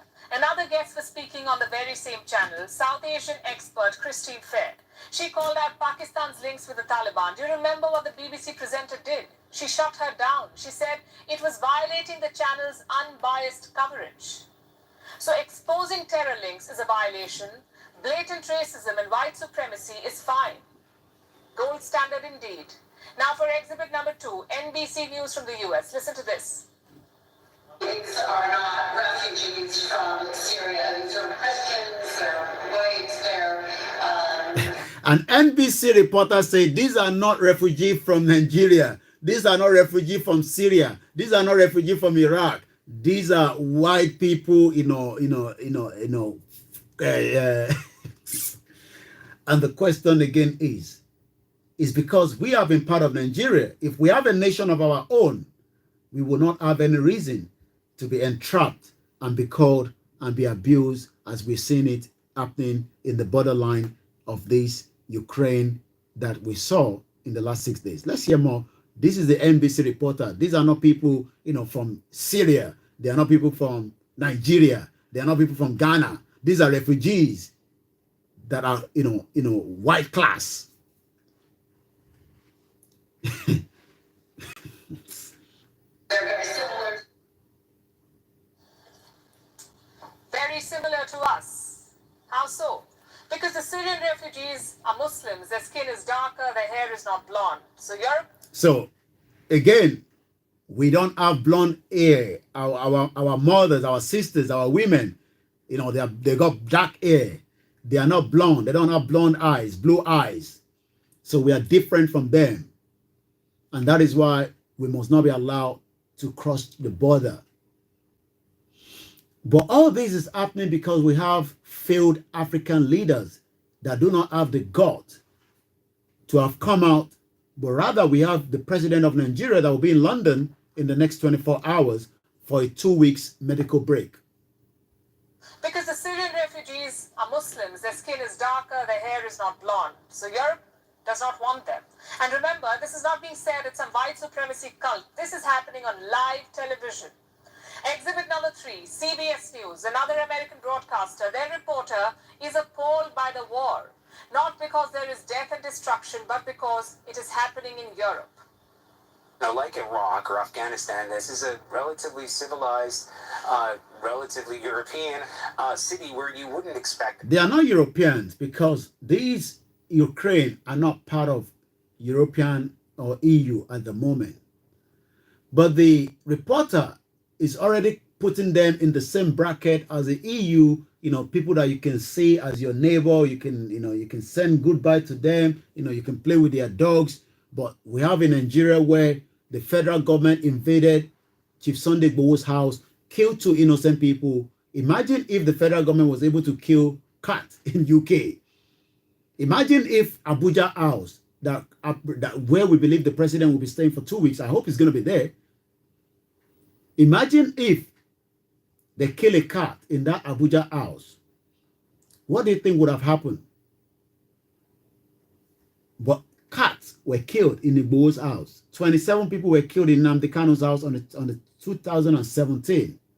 Till date, nobody has been held responsible. Dele Giwa was killed in 1986 by a letter bomb from the president, who was the president then, Ibrahim Badamasi Babangida. Nothing has been done. Who killed Tolulope Arutile? Who killed the former Chief Justice of Nigeria? Who killed Funshaw Williams? Who killed the late Chief MKO Abiola? Or hope that it's going to happen.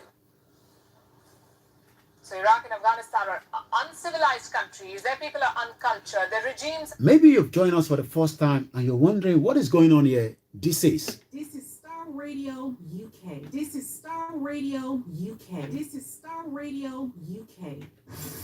Welcome. Broadcasting worldwide, online 24/7.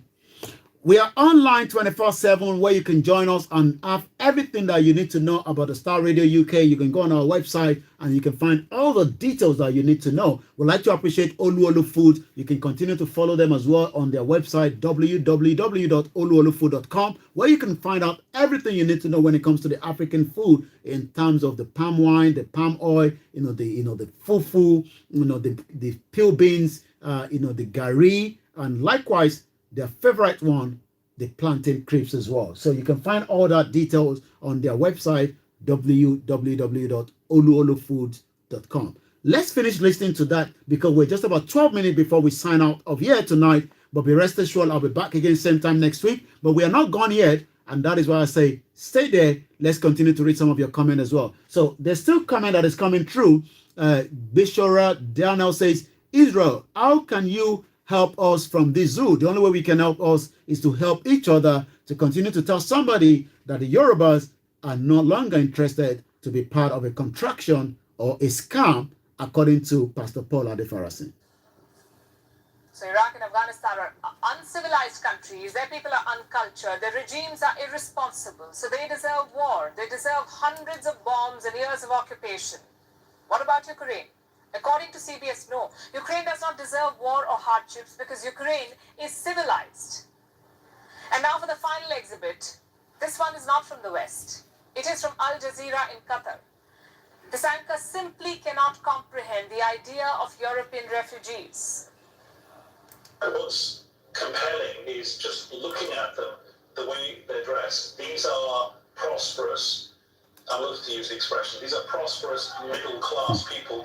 These are prosperous middle-class people that are running away because Russia has invaded them.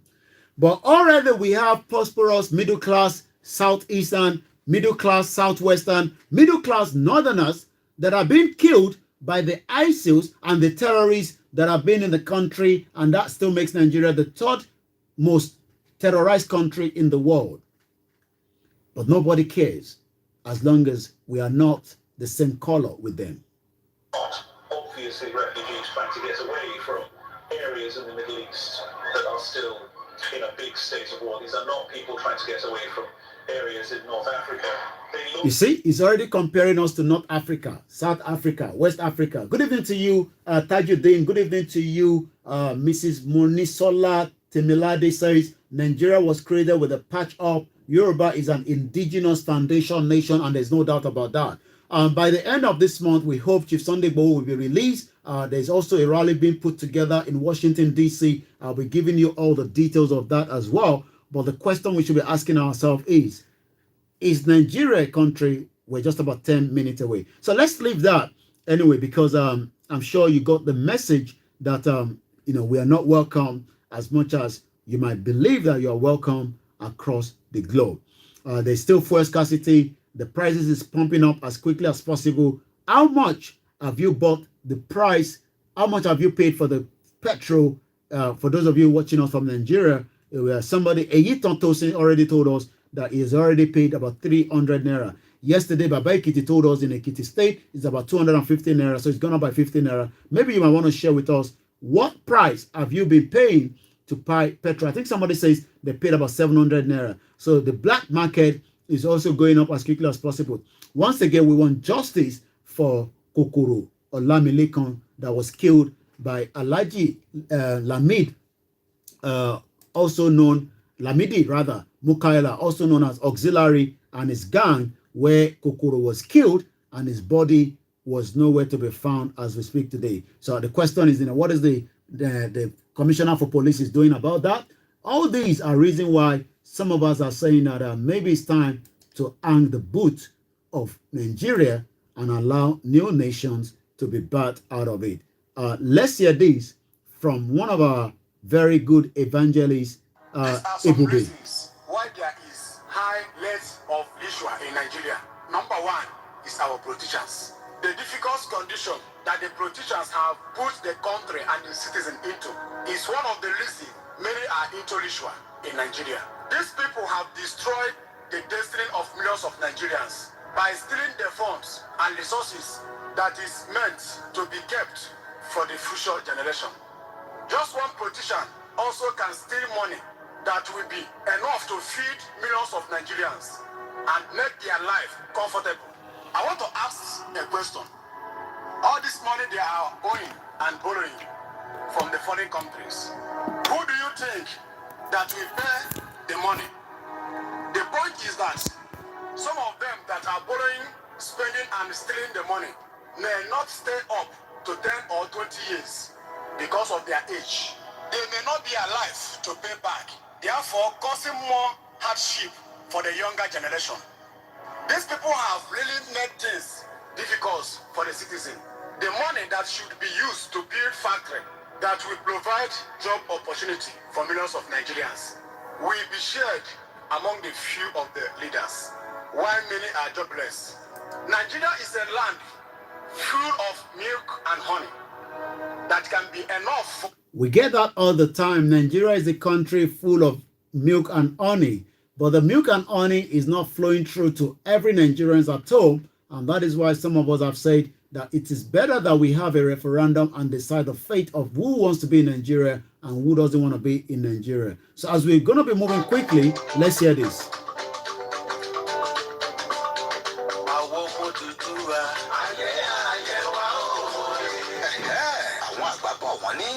Yorùbá tán lára ẹ̀jẹ̀ orí tán lẹ́ẹ̀kan náà. Èyí ló fà á tí gbogbo ọmọ Yorùbá lókè òkun ṣe parapọ̀. Lẹ́yìn ìwọ́de ńlá ọlọ́jọ́ kan kalẹ̀ tí àkọ́rí rẹ̀ ń jẹ́ Yorùbá Nation Diaspora Mega Rally USA fún àṣeyọrí òmìnira orílẹ̀-èdè Yorùbá. Pàápàá jùlọ fún ìtúsílẹ̀ àti òmìnira olóyè Sunday Adéyẹmọ tí gbogbo wa mọ̀ sí Sunday Igboho sá kúrò láhàámọ́ ayédèrú tí ìjọba Republic of Benin fi wọ́n sí. Bẹ́yìn náà mọ̀ wípé àkàrà òǹgbà ló kájú ẹ̀kọ́ gèrè kápún yangan sọ́yangan ló ń dá yangan lára. Èyí ló fà á tá a fi ń rọ gbogbo ọmọ Yorùbá lẹ́yìnkéyìí ìlú tẹ́ ẹ bá wà jákèjádò àgbáyé wípé kátúyáyá láti wá darapọ̀ mọ́ ìwọ́de wọ́rọ́wọ́ yìí tí yóò wáyé ní US Department of State 2201 CST NW Washington DC 2052 ìyún lọ́jọ́bọ̀ Thursday 31st March 2022 láti agogo 8 òwúrọ̀ títí di agogo 5 ìrọ̀lẹ́ 8 a.m. to 5 p.m.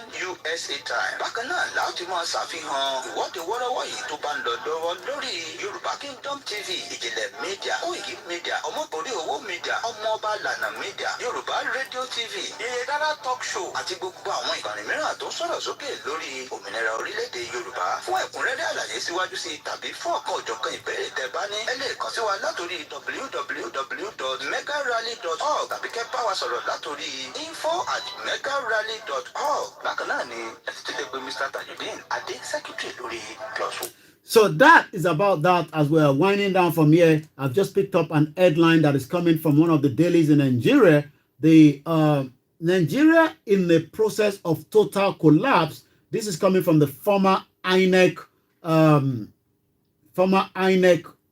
boss, Jega. You all remember Jega, says that the reckless elite in control of governance blindly running the country aground, which I totally believe that the country is already anyway going into a keg of gunpowder. I'm just about 4 minutes away, and I still have my last track by our sister Janet, Yoruba Nation. Let's hear that in just about a few minutes.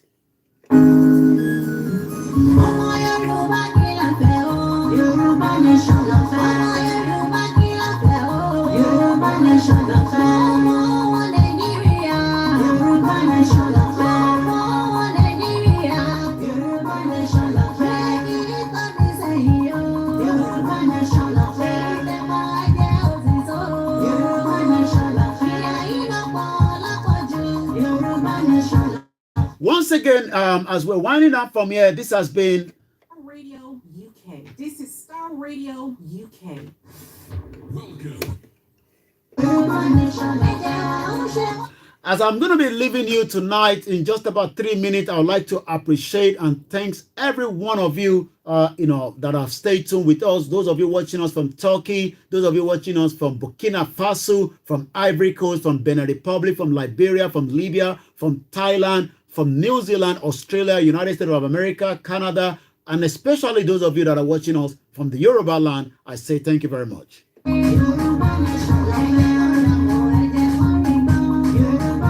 Thank you very much, Mr. Peter Tunde Shoyinde. I say thank you very much once again, as I'll be handing over shortly in just about less than 2 minutes to my producer back. I'll be back again tomorrow at 11 o'clock with the team that gives you the update about what is happening in Nigeria. But remember that the President Muhammadu Buhari will arrive in London for a 2 weeks medical break.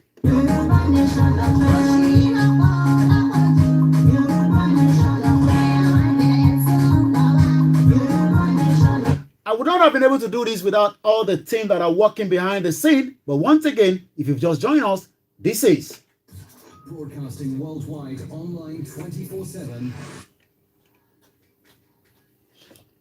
I say thank you once again to each and every one of you. We appreciate you all.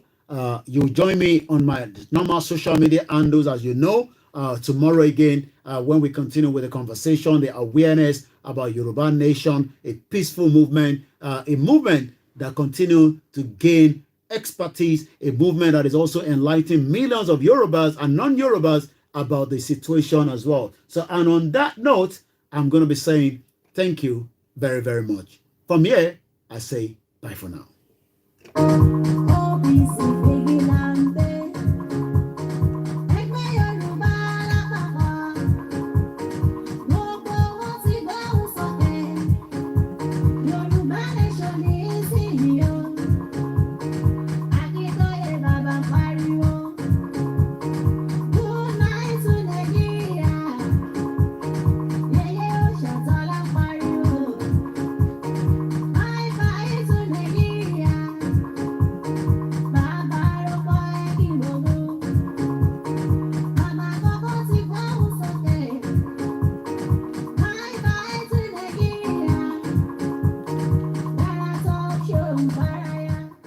thank you very much. We've turned off from the other side, and I say thank you very much. Again,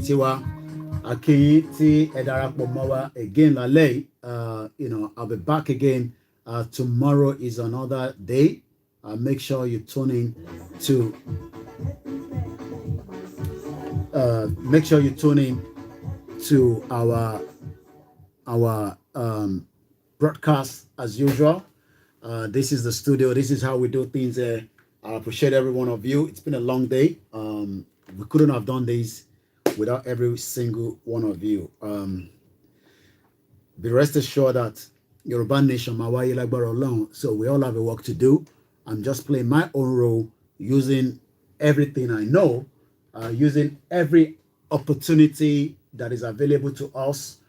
We can only also appreciate Starr Radio UK that is giving us the platform to continue to promote Yoruba Nation as well. Platform, there's nothing I can do, but because we've had a good cordial relationship, we've been able to use this platform to continue to educate people and pass the message to those that are not even Nigerians or those that are not Yorubas as well.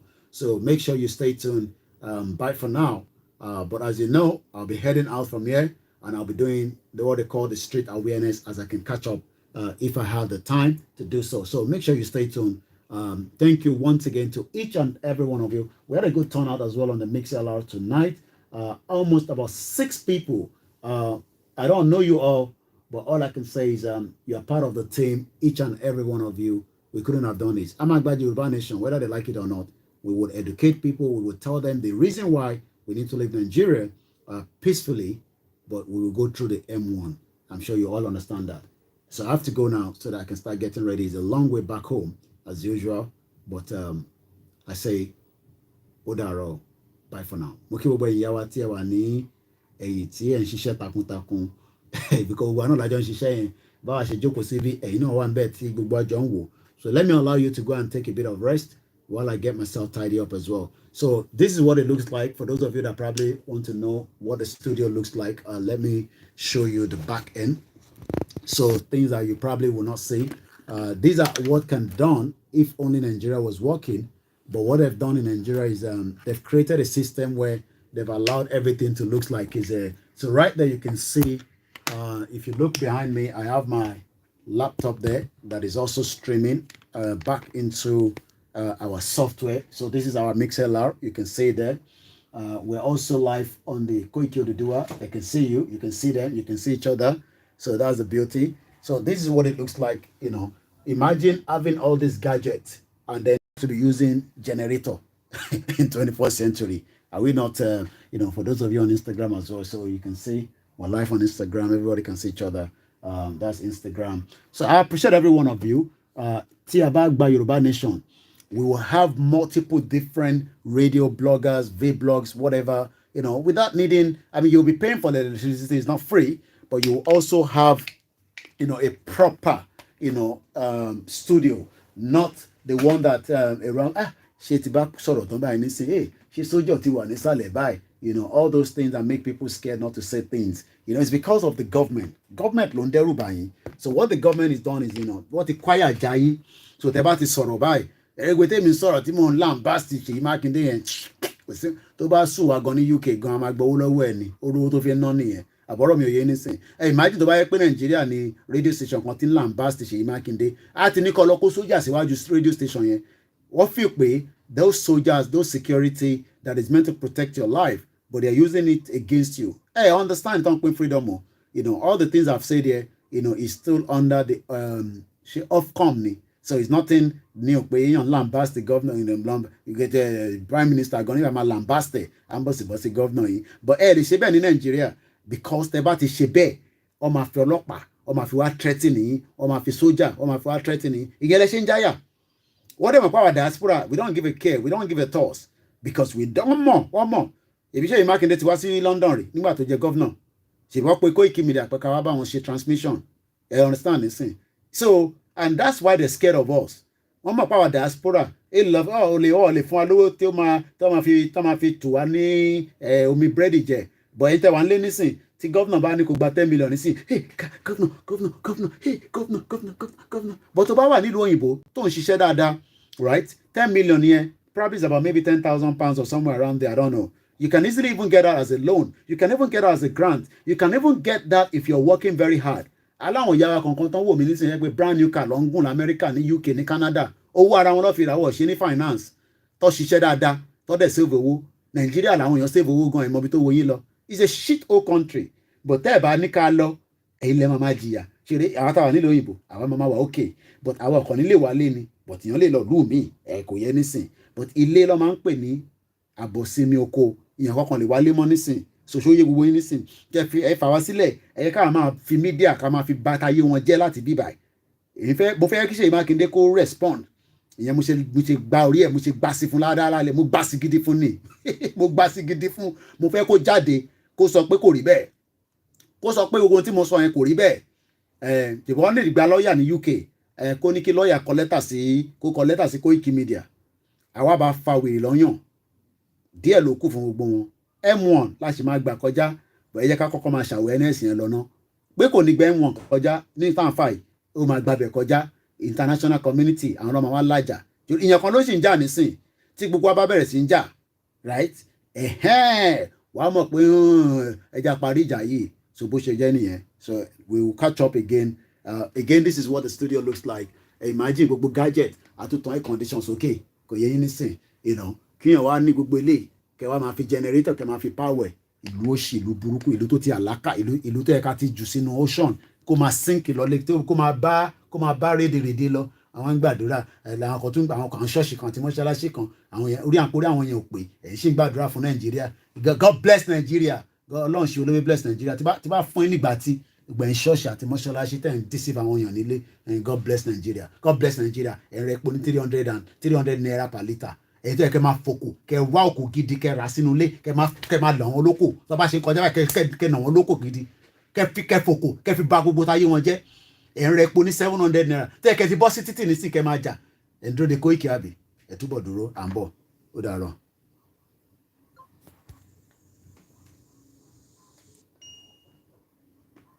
mo dúpẹ́ lọ́wọ́ gbogbo ẹ̀yin tí ẹ wà lórí eléyìí náà àníríjù báyẹn lọ ó dàárọ̀ ẹ máa dúró de